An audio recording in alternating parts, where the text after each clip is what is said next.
I wasn't expecting Jaleel White to be on my bingo card for 2024, but apparently he released his autobiography, Growing Up Urkel. Now there's a lot of 90s nostalgia as we moved through this decade, so it makes sense for Jaleel White to release his own book at this point. There was a time Jaleel White was a cultural phenomenon, so there may be a lot of interest in this project. While doing his press run, Jaleel White had some interesting things to say about black entertainment, specifically his exclusion for being a part of the hierarchy of black sitcoms.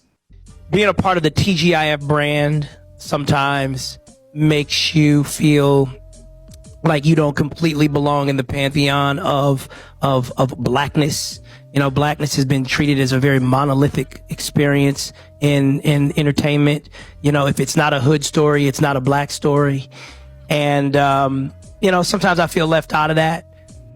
I didn't know there was a black pantheon of black sitcoms, but let's let Jaleel White explain it to us. You know, so it's like, you know, like if there's ever a poll and they say, oh, what are your favorite black shows?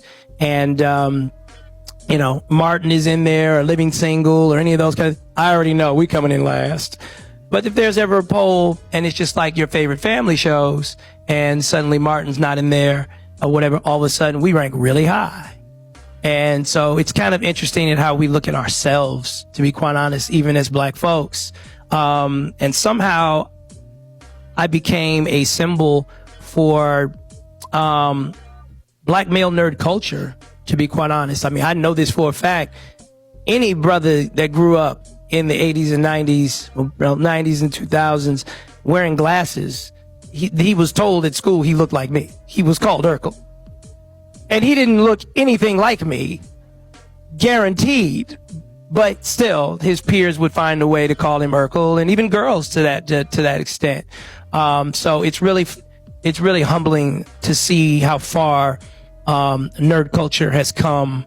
And really, it's not nerd culture; it's smart culture. It's hobbyist culture. It's skateboarders. And I could never have known in a million years that I would be the face of that. I never could have known that. You know, it's interesting that Jaleel White brought up Living Single. Living Single is an American television sitcom created by Yvette Denise Lee that aired for 5 seasons on the Fox network. It aired from August 22nd, 1993 to January 1st, 1998. The show centers on the lives of 6 New York City friends who share personal and professional experiences while living in a brownstone in Brooklyn. There's nothing that strikes me as hood about that description, and the only reason Jaleel White would associate Living Single with anything hood is because it starred an all-black cast. But if we really look at the cast, what we see is 6 young African Americans who are mostly professionals who own businesses, own property, travel, and don't do anything that I would really consider hood. The show stars Queen Latifah, who plays Khadijah James. Khadijah James owns her own magazine called Flavor. Flavor was a hip-hop oriented magazine, but it wasn't just some mom and pop shop. Khadijah had a large staff, from editors to writers. In fact, she had so many jobs, she could actually hire her country-ass cousin Sinclair, who probably lacked the skill set or experience to work at Flavor, but Khadijah still provided an opportunity for her. And Khadijah didn't just live in the brownstone, she owned the brownstone. Today, the average 2-story brownstone in Prospect Heights, Brooklyn, is about $1.5 million. Khadijah was a millionaire, and her friends weren't slouches either.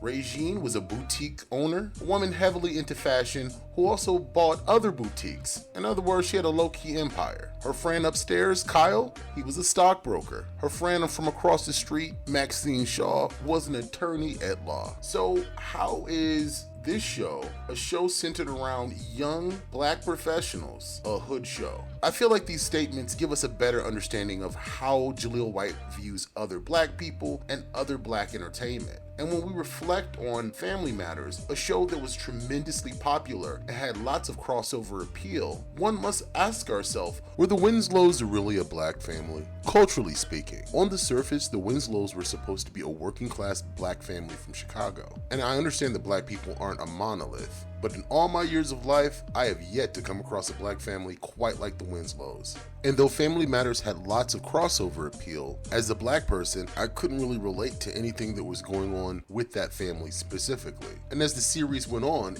it became more cartoonish and even less rooted in reality, thus making the show less relatable.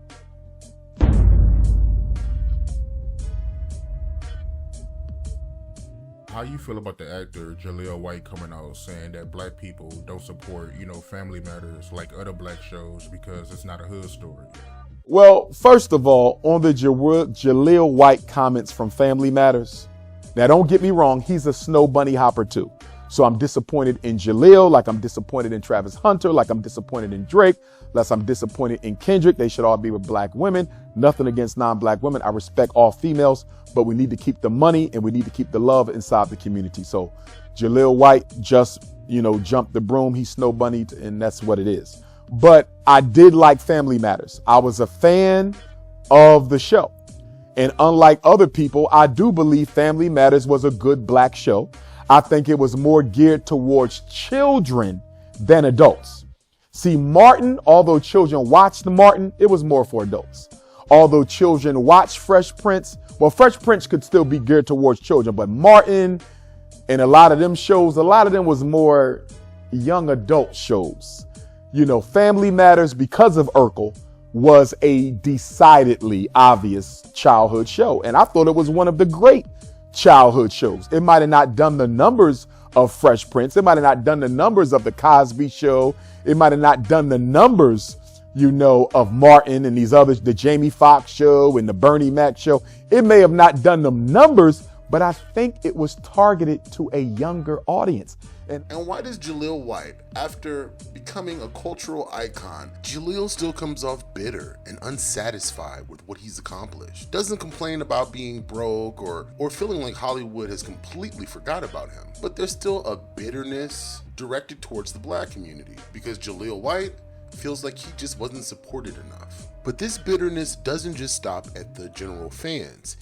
He also has a hostility towards female co-stars. He was so mad, he started kicking and screaming and stuff. I walked off, and then I heard him say something, and I said, Darius said, what did he say? He said, she must want a melee. I said, what's a melee? A fight. I turned around, I said, you want to fight? Darius grabbed me. I was going to go in there and whip his behind. I was going to whip his behind.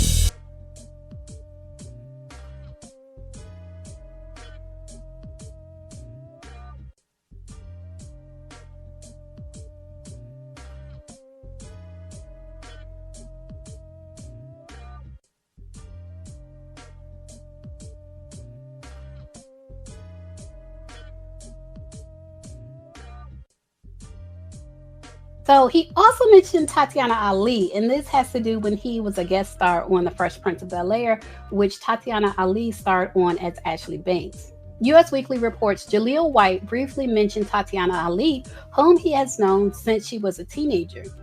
Jaleel recalled reconnecting with Tatiana Ali when he made an appearance on The Fresh Prince of Bel-Air. By then, Tatiana was very different, despite putting on a public persona that resembled her character Ashley Banks. So I don't know if he expected her to be like her character, but for him to have grown up being Urkel, that's the name of the book, growing up being Urkel, but he was not Urkel, it was a character. I don't know why he would expect another actor to be their character. That's weird to me. But he said Tatiana Ali was dating Jonathan Brandis when he appeared on The Fresh Prince of Bel-Air. Her devotion to her boyfriend caused her to turn her head so far toward the camera in an attempt to hide the fact that their lips were barely touching. Apparently, her and Jaleel White had a kissing scene, and she turned her head so that she didn't actually have to kiss him, which is okay. I don't see the problem with that either. Like, if they're acting, does she actually have to kiss him?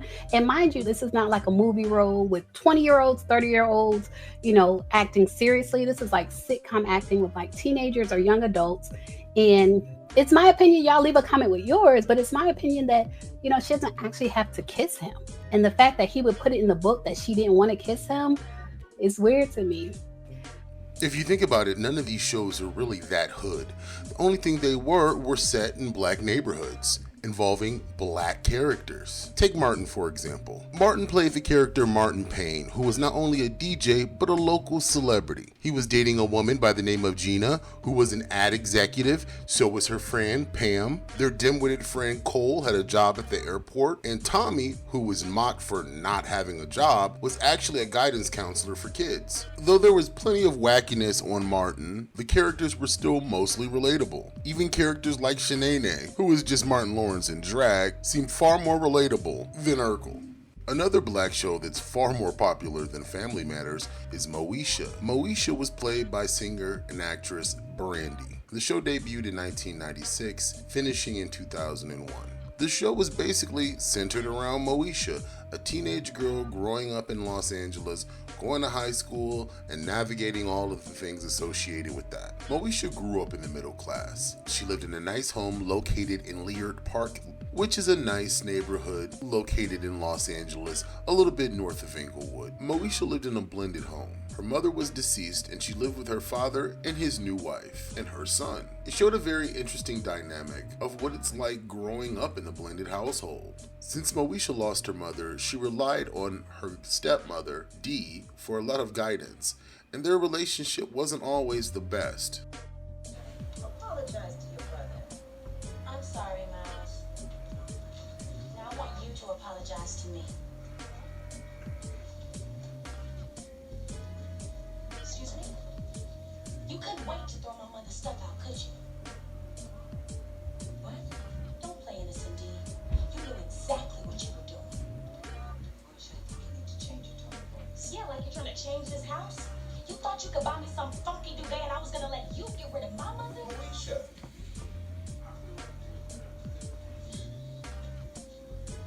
I'll talk to you later. Well, I won't be.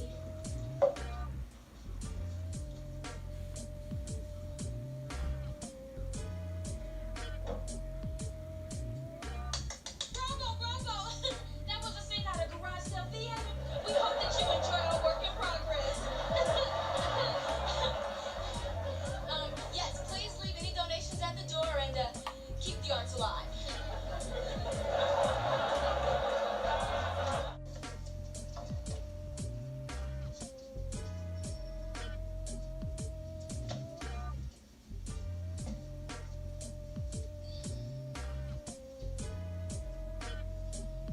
I still miss her, Dee. I know you do that.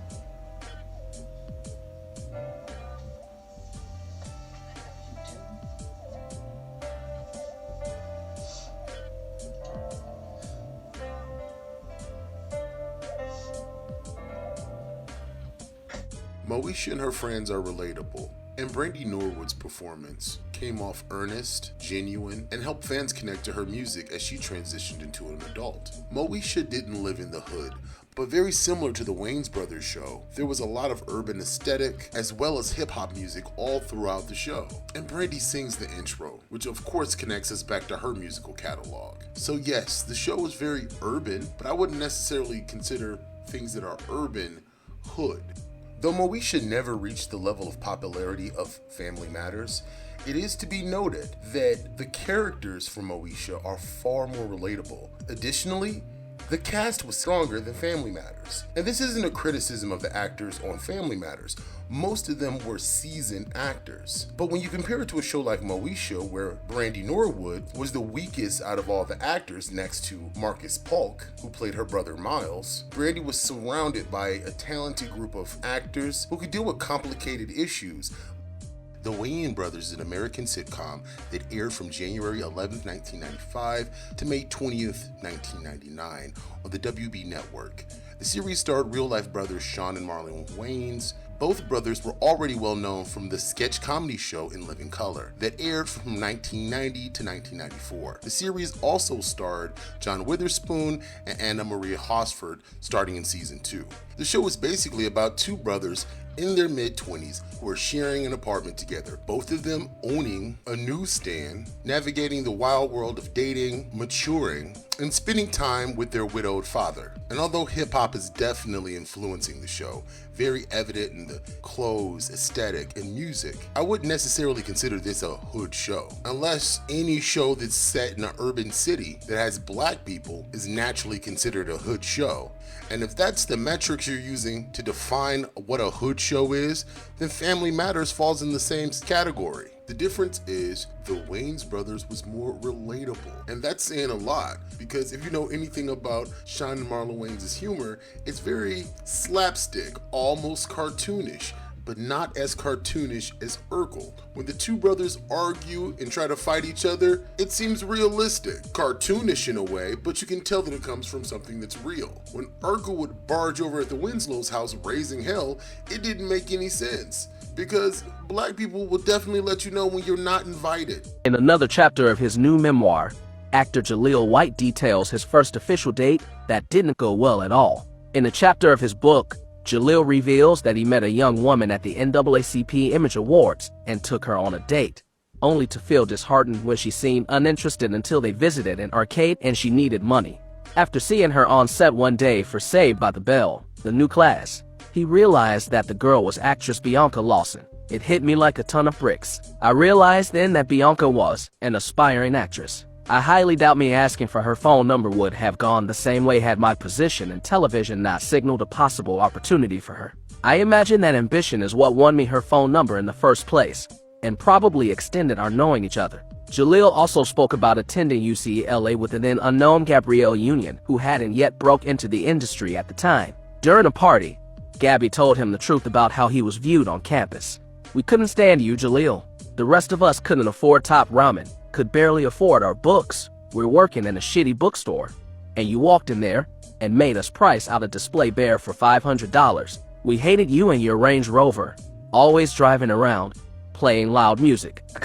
There's no world where I feel sorry for Urkel. Jaleel White had multiple opportunities in the entertainment industry, and it's not like he squandered all of them. He was able to become Sonic the Hedgehog, which is actually my favorite performance from him. Now, he ain't got a lot of smoke for the people who created the new Sonic movie series, who didn't even use him for a cameo, but he's browbeating black people for not adding Family Matters to the pantheon of black cinema, or black television, or whatever the hell he's talking about. The fact is this: Jaleel White was typecast mainly because he didn't try to do different types of roles. He played Urkel until he couldn't play Urkel anymore. And then by the time that he got to his 20s, he didn't try to enhance his skills, he didn't try to do Broadway, he didn't do shit. And I'm confident those Family Matter checks aren't hurting. He's probably able to live off of that money for the rest of his life comfortably. So I just don't have any tears for Urkel. I think he's a very bitter individual. I don't think he's very nice. I think he's a bit of a narcissist. And I'm not reading this book. Forget the eggs. We never had an argument or anything on the set. Never? Never. Not once, not ever. The same can't be said of Joe Marie and Jaleel White, who played Steve Urkel. You better check that attitude at the door. He didn't have the etiquette that maybe I and some others had. There was one time he actually wanted to physically fight me. I was going to go in there and whip his behind. I was going to whip his behind. Joe Marie did tell us during her interview that she didn't have the greatest relationship with Jaleel during that time. Working with him was a challenge. There were some moments when he was a little difficult, but overall, I have nothing but good memories for him. Got any cheese? The rapper Eve released her own book, and I encourage everyone to pick that up over this Urkel autobiography.